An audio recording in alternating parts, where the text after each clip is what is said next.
E vamos para a parte 2 daquele clã que veio para julgar, condenar, criticar e, se possível, subtrair.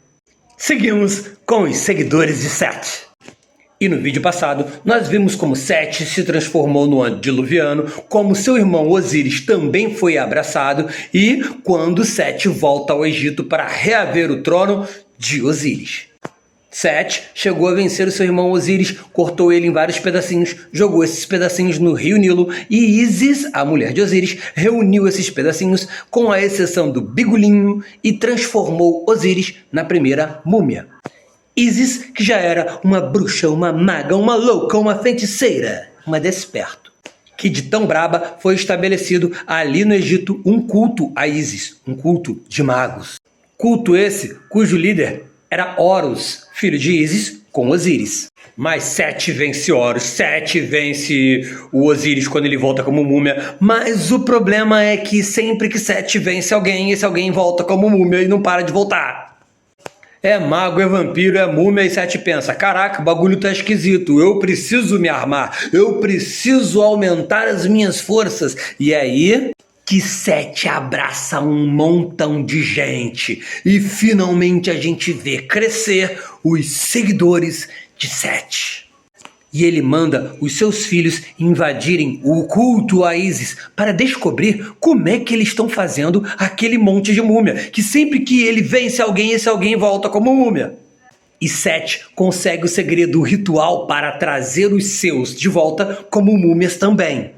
Mas quando ele traz as suas próprias múmias, as múmias dele vem tudo bugada, vem tudo escangalhada. Vem com mais raiva louca, algumas de difícil controle e muito fácil de serem abatidas pelas múmias de Osíris. Mas ainda assim, as múmias saem no tapa. E aí, quando elas são destruídas, elas vão para o mundo espiritual. E lá naquele mundo espiritual, para a gente poder entender por que as múmias do Sete estavam vindo bugada, as múmias que eram destruídas iam para o mundo espiritual e tinha alguém esperando elas lá. Na verdade, alguéns, uma tribo inteira de lobisomens. E estamos falando aqui dos peregrinos silenciosos que atacavam as múmias de Sete que eram derrotadas quando elas entravam no mundo espiritual. E esses Garou têm um momento que atacam diretamente o antediluviano Setita. Sim, e eles quase levam Sete para a vala. E na sua quase destruição, Sete amaldiçoa essa tribo de lobisomens. Os peregrinos silenciosos, eles haviam se desentendido com as outras tribos por conta da chamada Guerra da Fúria, onde os lobisomens estavam atacando seres humanos e outros metamorfos. E com o fim da Guerra da Fúria, eles foram para o Egito, onde eles entraram em conflito com dois grupos de vampiros que lutavam pelo poder da região. Sete e Osíris. A maldição de Sete cortou os laços que os peregrinos possuíam com os seus antepassados e os exilou do Egito. E os peregrinos foram espalhados como areia ao vento. A tribo então passou a vagar pelo mundo sem se estabelecer e fixar em lugar nenhum. Enquanto isso, Horus reuniu aliados que formariam a chamada Liga Osiriana, uma sociedade criada para combater Sete. Horus construiu uma rede com várias criaturas sobrenaturais com o intuito de se opor a Sete. E durante as várias negociações de Horus com esses outros grupos sobrenaturais, ele descobriu a Jihad dos vampiros e decidiu exterminar toda a linhagem de Caim.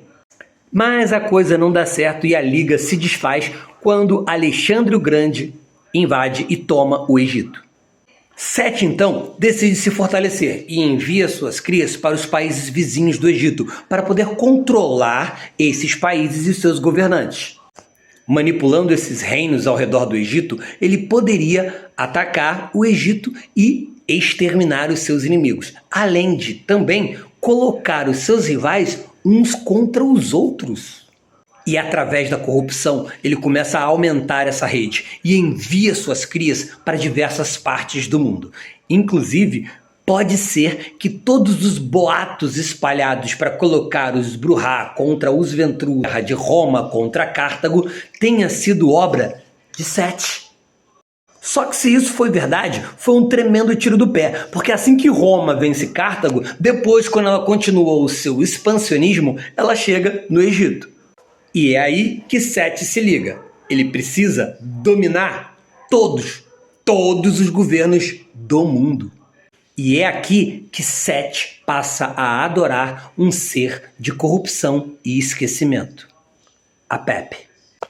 Apep é tipo o boss final do jogo Múmia: A Ressurreição.